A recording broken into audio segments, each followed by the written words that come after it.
കർത്താവിന്റെ അതിപരിശുദ്ധമായ നാമം ഒരിക്കൽ കൂടി മഹത്വപ്പെടട്ടെ. ഈ പ്രഭാതത്തിൽ ദൈവത്തിന്റെ തിരുവചനവുമായി നിങ്ങളുടെ മുൻപിലേക്ക് വീണ്ടും വരുവാൻ കർത്താവ് ഒരുക്കിയ നല്ല അനുഭവങ്ങൾക്കായി, നല്ല ദിവസത്തിനായി ഞാൻ ദൈവത്തെ സ്തുതിക്കുന്നു, സ്തോത്രം ചെയ്യുന്നു.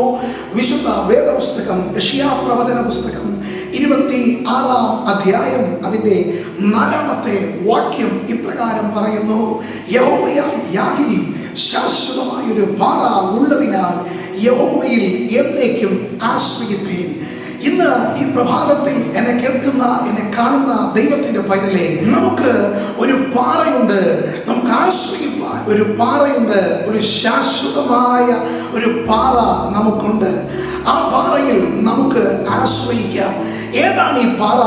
എന്താണ് ഈ പാറയുടെ പ്രത്യേകത? വേദപുസ്തകങ്ങൾ വായിക്കുമ്പോൾ സങ്കീർത്തനങ്ങൾ 40-ാം അധ്യായം അതിന്റെ 2-ാമത്തെ വാക്യത്തിലേക്ക് വരുമ്പോൾ ഇങ്ങനെ നമ്മൾ കാണുന്നു: നാശകരമായ കുഴിയിൽ നിന്നും കുഴിഞ്ഞ ചേറ്റിൽ നിന്നും അവൻ എന്നെ കയറ്റി, എന്റെ കാലുകളെ ഒരു പാറമേൽ നിർത്തി, എന്റെ ഗമനത്തെ സ്ഥിരമാക്കി.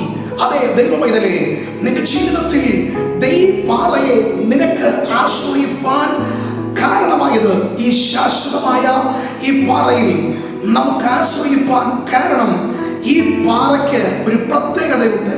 കുഴഞ്ഞ ചേറ്റിൽ കിടക്കുന്ന നമ്മെ, നാശകരമായ കുഴിയിൽ കിടക്കുന്ന നമ്മെ ഈ പാറമേൽ നമ്മെ നിർത്തുവാൻ ഇടയാകും.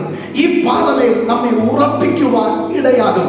ഇന്ന് ഈ പകൽ ഇതിനുള്ളിൽ നിന്ന് പരിശുദ്ധാത്മാവ് ഇങ്ങനെ ഒരു ദൂത് പറയുന്നു: ഈ നാളുകളിൽ കർത്താവിനെ ആശ്രയിക്ക്. ഇന്നു പകൽ യേശുവിനെ ആശ്രയിക്ക്. പാറയാകുന്ന, ശാശ്വത പാറയാകുന്ന ക്രിസ്തുവിനെ ആശ്രയിക്ക്. ഈ പാറ ഒരിക്കലും നിന്നെ കുഴിയിൽ തള്ളിയിടില്ല. ഈ ലോകത്തിലെ പല മനുഷ്യരും നിന്നെ കുഴിയിൽ തള്ളിയിട്ടിട്ടുണ്ടാകാം. നാശകരമായ കുഴിയിൽ, കുഴഞ്ഞ ചേറ്റിൽ നിന്നെ തള്ളിയിട്ടിട്ടുണ്ടാകാം.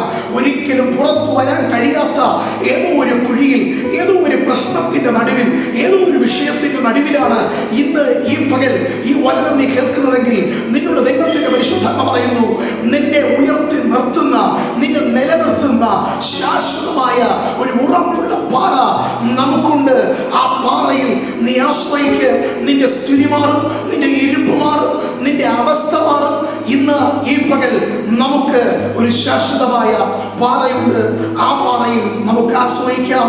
നമ്മുടെ നിൽപ്പ് മാറാൻ പോവുകയാണ്, അഥവാ നമ്മുടെ സ്ഥിതി മാറുവാൻ പോവുകയാണ്, നമ്മുടെ അവസ്ഥ മാറുവാൻ പോവുകയാണ്. പ്രാർത്ഥിക്കാം. സ്വർഗീയ പിതാവേ, ഈ പ്രഭാതത്തിൽ അങ്ങയുടെ വചനം കേട്ട് അങ്ങയുടെ മക്കൾക്കായി പ്രാർത്ഥിക്കുന്നു. ഇന്നു പകൽ ഇവർ ആയിരിക്കുന്ന ആ നാശകരമായ കുഴിയിൽ നിന്നും, ആ കുഴഞ്ഞ ചേറ്റിൽ നിന്നും കർത്താവ് ഇവരെ കയറ്റി ശാശ്വതമായ പാറയിൽ ഇവർക്ക് ആശ്രയിപ്പാനും ആ പാറമേൽ ഇവരെ അങ്ങ് നിർത്തുവാനുമായിട്ട് പ്രാർത്ഥിച്ച് ഈ പ്രഭാതത്തിൽ ഞാൻ ഇവരെ അനുഗ്രഹിക്കുകയാണ്.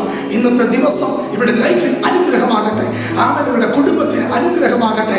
ആമൻ. സ്തോത്രങ്ങളുടെ തലമുറകൾക്ക് അനുഗ്രഹമാകട്ടെ. ഇവരുടെ എല്ലാ വഴികളിലും ശാശ്വതമായ പാറ ഇവരുടെ കൂടെ ഇരുന്ന് ഇവർ വീഴാറവണ്ണം, ഇവർ തളർന്നു പോകാറവണ്ണം, ആമേൻ, ദൃശ്യവും അദൃശ്യവുമായ ഒരു കുഴികളിലും ഇവർ വീണു പോകരുത്. കർത്താവ് ഇവരെ പരിപാലിക്കുന്ന മഹാകൃപയ്ക്കായി സ്തോത്രം. യേശു ക്രിസ്തുവിൻ നാമത്തിൽ തന്നെ ആമേൻ. ആമേൻ. ദൈവങ്ങളെ നല്ലമായി അനുഗ്രഹിക്കുമാറാകട്ടെ.